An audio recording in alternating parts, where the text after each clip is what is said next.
by American defense satellites, incidentally. The landing of an unknown object near 2 American-operated air bases in Britain in 1980, the Bentwaters case just referred to. The appearance of large boomerang-shaped craft north of New York City during the 1980s. Military records describing attempts to intercept UFOs by the nations of Europe, South America, Africa, Australia, and Asia. The appearance of triangular craft throughout the United States, Europe, and the Soviet Union, including the attempted interception of a triangular aircraft by Belgian F-16s in 1990, and numerous sightings of anomalous objects in Earth orbit by Soviet and American astronauts, in particular those in the shuttle program. This study also presents an analysis of UFO secrecy itself, throwing light on areas that have long operated in darkness. I have tried to analyze the structure of power behind the scenes. I've tried to describe black budget and special access programs and how they factor into this. Studying the relationship of military versus corporate secrecy of the UFO phenomenon. And I have attempted to provide a geopolitical analysis throughout to bring the topic of UFO secrecy into the mainstream of historical understanding. Finally, I am happy to mention that this study provides a first ever analysis of the history of UFO research itself. I've recreated the discussions and debates concerning the topics that polarized UFO research during those years, such as alien abductions, animal mutilations, intelligence community infiltration into UFO research, the controversial MJ-12 documents, the Gulf Breeze controversy, claims about reverse engineering of alien technology, crop circles, and much more. I've also studied the effect of new technologies, such as the internet, on UFO research. I've attempted to provide a thorough and complete history of the phenomenon, the secrecy, and the response by researchers who sought to understand this mystery. Behind it all is a backdrop of a world in technological, economic, and political transformation. UFOs and the national security state, the cover-up exposed, is my attempt to take the reader through a fascinating turning point in the history of the UFO phenomenon, as well as the history of the modern world. The book is due for publication in June 2009. I would encourage you to visit my website, keyholepublishing.com, for announcements of publication and availability. Thank you very much. Thank you.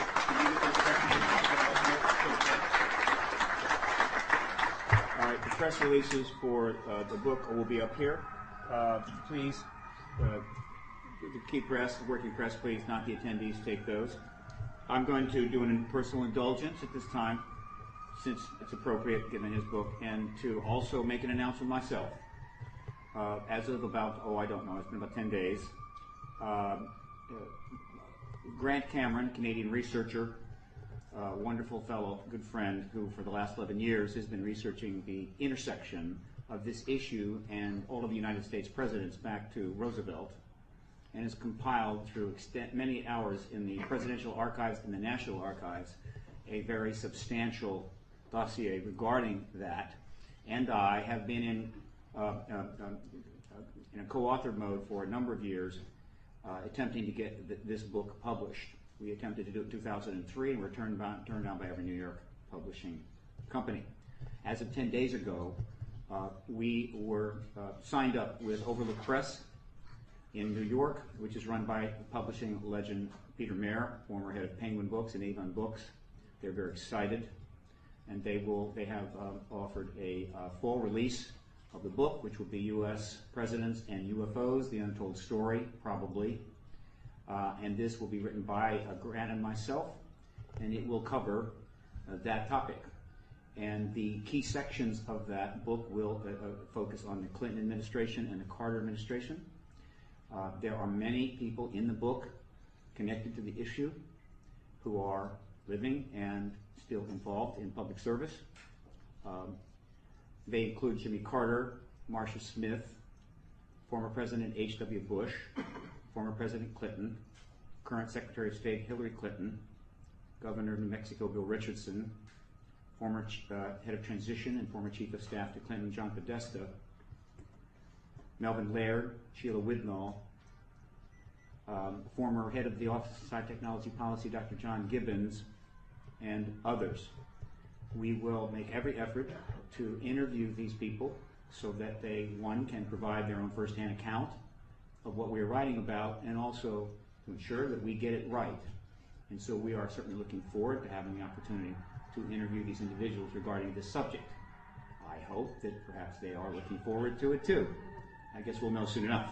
Now, I wish to bring forward another speaker from the X Conference. He is an exo-political activist and a political activist before that, going back many, many years. He's been involved in multiple projects. He has a Juris Doctor from Yale, currently lives in Canada, and he has another initiative he's working on with a number of individuals, and he wants to announce developments there. Would you come forward, Alfred Weber?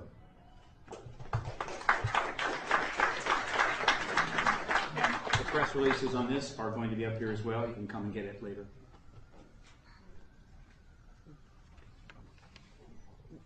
Yes, Steve, thank you very much.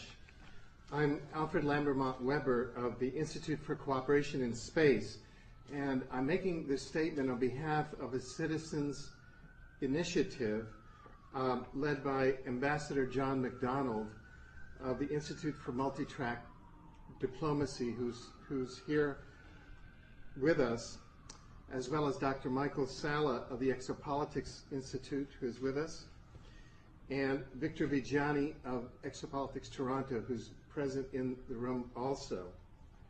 And the headline here is UN General Assembly President and Secretariat official ready for action on the extraterrestrial presence. What is needed is one sponsoring UN member nation, one out of 192 current members of the United Nations General Assembly. A senior official in the office of UN General Assembly President Miguel de Scotto Brockman of Nicaragua. President Brockman was the Sandinista foreign minister of Nicaragua from 1979 to 1990 and is currently the president of the UN General Assembly. His chief of cabinet, Dr. Norman Miranda of Nicaragua, with whom I had the pleasure of speaking for many hours, has confirmed to representatives of a citizens' initiative that the UN General Assembly President's Office is ready to move forward in the General Assembly on a resolution calling for implementation of UN General Assembly Decision 33426 of 1978. This year marks the 30th anniversary of the adoption of UN General Assembly Decision 33426, which calls for, quote, and I'm quoting from the decision, the establishment of an agency or department of the United Nations for undertaking, coordinating, and disseminating the results of research into unidentified flying objects, UFOs, and related phenomena. Likewise, Juan Carlos Brandt, the UN Secretariat's UN Chief of Advocacy and Special Events, who coordinated the recent United Nations panel on Battlestar Galactica, you may recall that was in the news, has stated publicly, quote, if there is one UN member state that would ask for a meeting on extraterrestrials, it would take place, end of quote. What is missing so far is a UN member nation to introduce the implementing resolution, implementing the decision taken 30 years ago to establish a UN agency on extraterrestrial issues.